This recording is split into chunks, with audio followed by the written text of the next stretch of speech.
in Zaporizhia and forced evacuations in the Donbas region.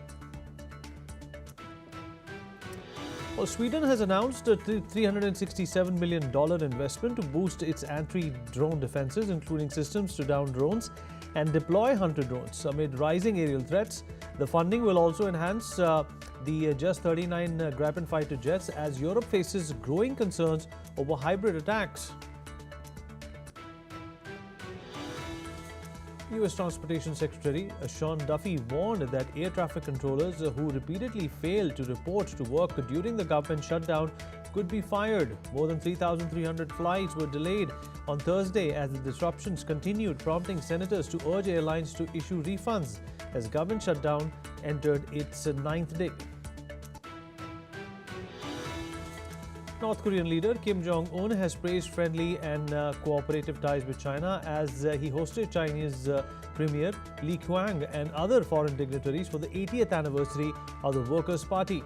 The celebrations, attended by Russia's Dmitry Medvedev, come as Pyongyang prepares a massive military parade. Venezuelan opposition leader Maria Corina Machado has won the 2025 Nobel Peace Prize for her fight to restore democracy and defend human rights. According to the Norwegian Nobel Committee, they said that Machado's recognition comes at a time when authoritarians seize power, highlighting her courageous resistance. A magnitude 7.5 earthquake has struck southern Philippines, killing at least 2 people in Mati City, Davao in Oriental, and triggering to tsunami warnings in the Philippines and Indonesia. According to local seismology authorities have issued evacuation orders for coastal residents as aftershocks continue to shake the region.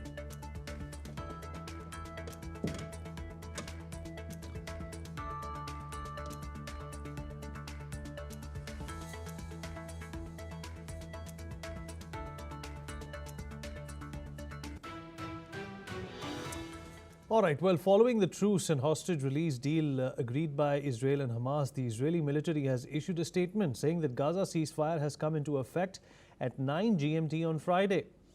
IDF stated its troops have started positioning themselves along the updated deployment lines in preparation for the implementation of the agreement.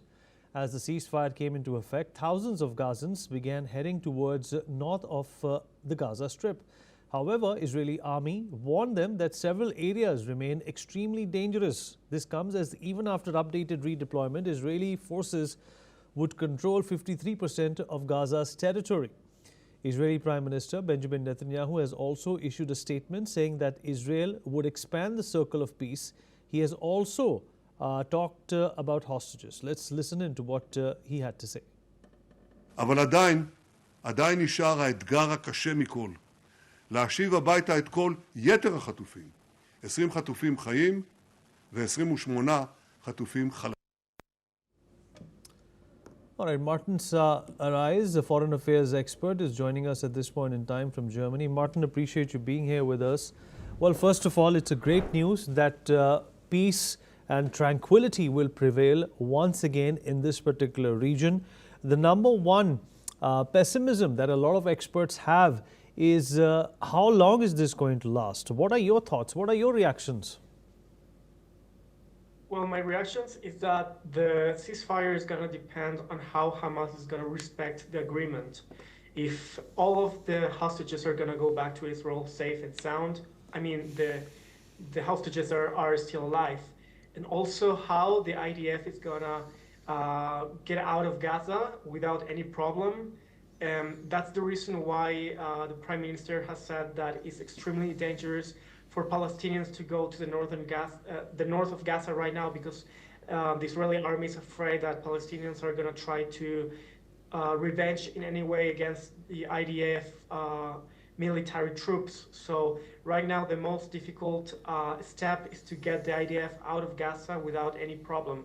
And if everything goes well, if the Palestinians do not breach the agreement, if Hamas do not start attacking Israel, and also if Israel stops the military actions in Gaza, I think a ceasefire can last longly. However, I don't think the conflict this long conflict is going to be in an end.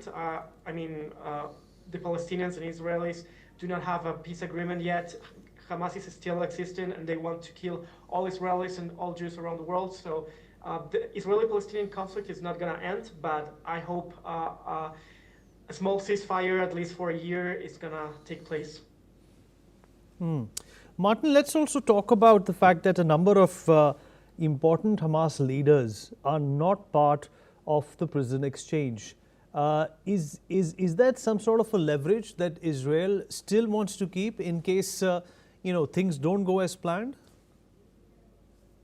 It's absolutely logic. I mean, why should Israel trust a terror organization that has been breaching agreements for so long? Obviously, Israel is not interested in giving up on all of the important Hamas operators that are in jail right now in Israel. Even though the agreement says that they're going to exchange a lot of important Hamas key people in exchange of the hostages, of course Israel is going to try to keep a lot of them just in case something happens in the future.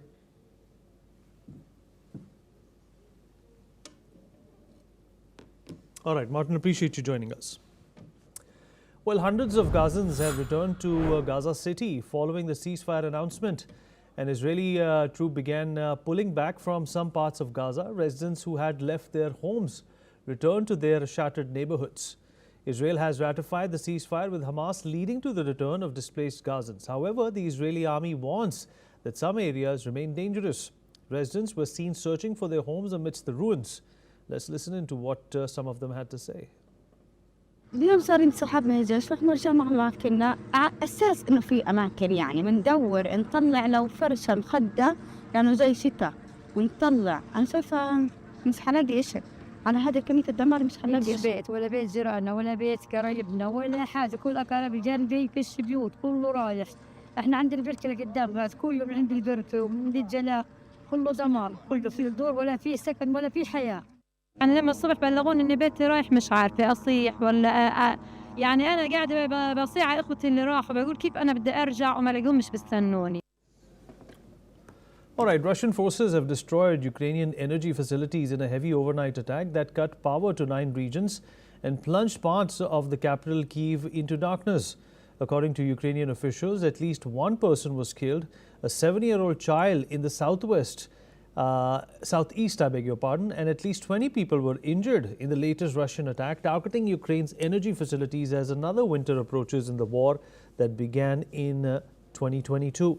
According to the local governor, Ole Snehubov, over 200,000 consumers have been left without power in Ukraine's Kharkiv region after Russia's overnight attack on the energy system. Let's listen to what some of these residents had to say.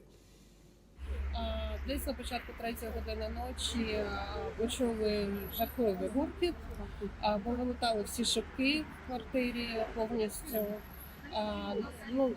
Дай Боже, що не було займання, всі живі здорові, але квартира наразі не придатна для життя.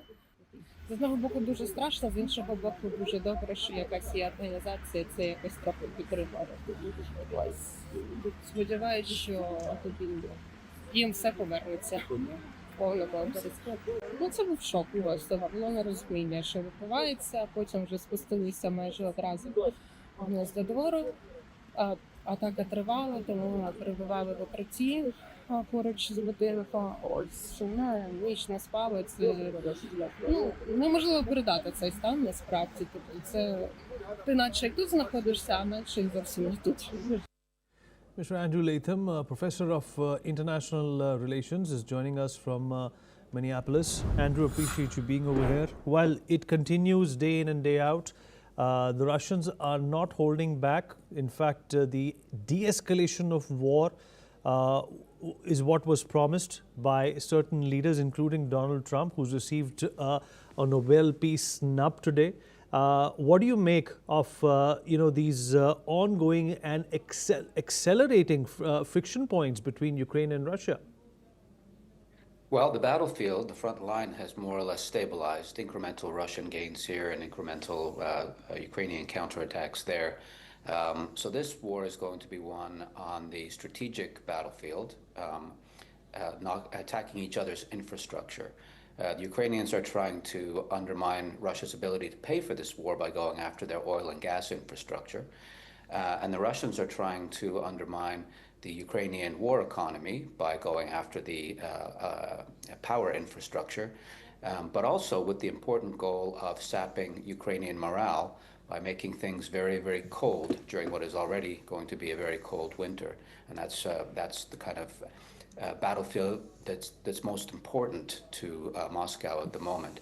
The other one, of course, is the diplomatic battlefield, which Ukraine continues to prevail upon in the West, at least, although Russia certainly has its supporters on that battlefield. All right, Andrew, let's also talk about what does this mean for Ukraine?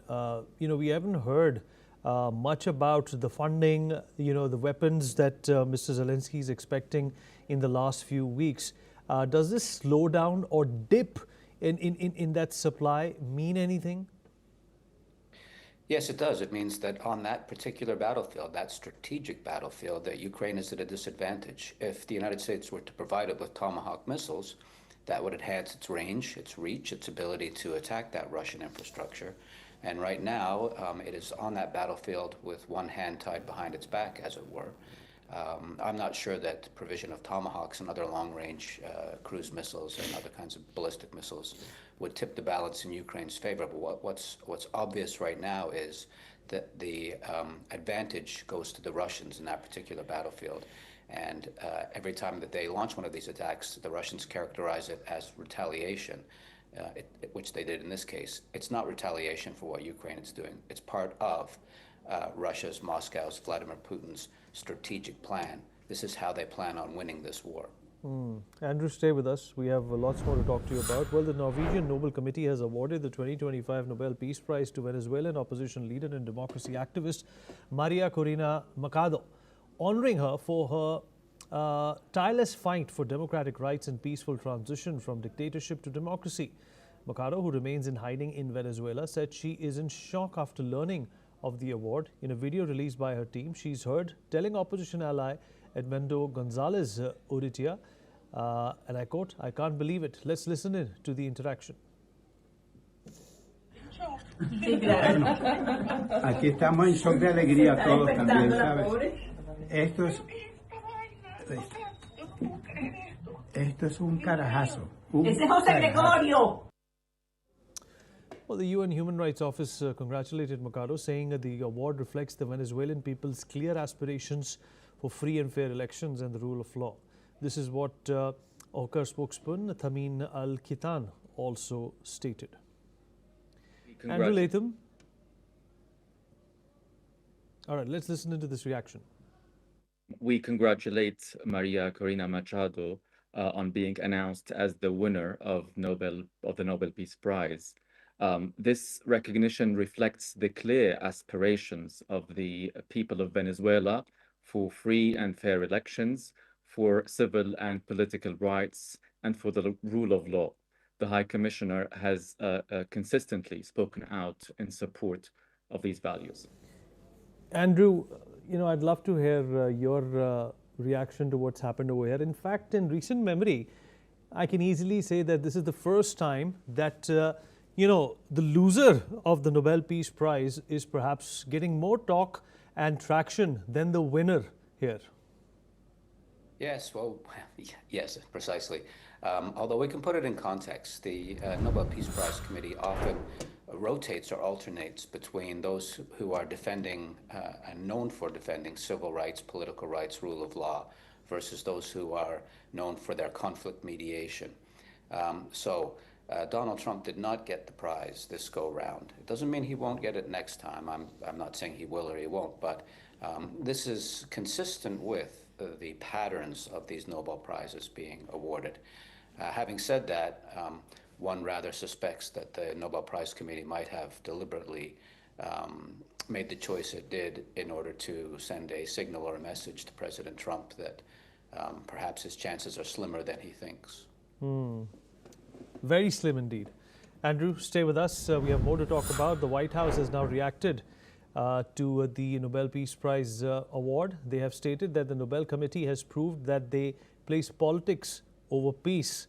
They further commented that Trump will continue to make deals, and the comments come after the US president missed out on the Nobel Peace Prize despite months of boasting that he was the most deserving candidate. Trump claims he stopped 7 wars and that his Oval Office was the center of world peace efforts from Ukraine to the Middle East. The White House even posted a photo captioned "The Peace President" hours before the announcement took place. Meanwhile, the Nobel Committee has also addressed Trump's campaigning. Let's listen in to Jørgen Fridheins, who's the chair of the Norwegian Nobel Committee. We congratulate Maria Corina Machado on being announced as the winner of the Nobel Peace Prize. This recognition reflects the clear aspirations of the people of Venezuela for free and fair elections, for civil and political rights, and for the rule of law. The High Commissioner has consistently spoken out in support of these values. Right. Andrew, Donald Trump perhaps also the first president or the candidate for this kind of an award who has actually, shown a lot of alacrity and been vocal about receiving it. In fact, he's not expecting it, he's demanding it. Yes, he is. And it's interesting to watch President Maduro's response to this, which is foreign interference, highly politicized, I don't care, they made the wrong choice. And President Trump's response, which is exactly the same. And you're correct, he wasn't merely anticipating, he was insisting and demanding. And we know that when he doesn't get his own way, with respect to tariffs, for example, I'm sure your Indian audience appreciates that, he reacts very badly. So I rather suspect that we haven't heard the last on this topic from President Trump, and I suspect going forward what we hear will not be flattering to the Nobel Peace Prize Committee. Andrew, can we easily say that there are tariffs and sanctions coming towards Norway now? I'm not sure to go quite that far, although I wouldn't take it off the table entirely. All right. Andrew, appreciate you joining us.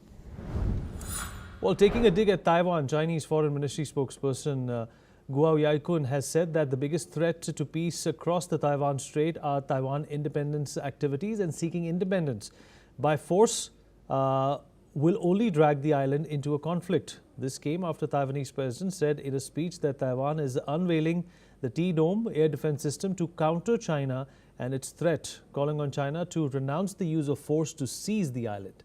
Taiwan is ramping up defense spending and modernizing its armed forces, but faces a China that has a far larger military and is adding advanced new weapons such as stealth fighter jets, aircraft carriers, and a huge array of missiles. Let's in fact listen in to what Chinese Foreign Ministry spokesperson had to say on this.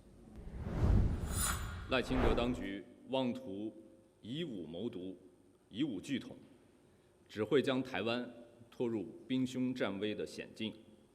维护台海和平稳定，就必须坚持一个中国原则，必须旗帜鲜明反对台独。中方坚决反对美国售台武器和美台军事联系的立场是一贯的、明确的。 North Korea's leader Kim Jong-un has lauded his country's international prestige as celebrations to mark the 80th anniversary of the founding of its ruling party kicked off. Meanwhile, Kim Jong-un has spoken about marking the 80th anniversary. Listen in to what he had to say.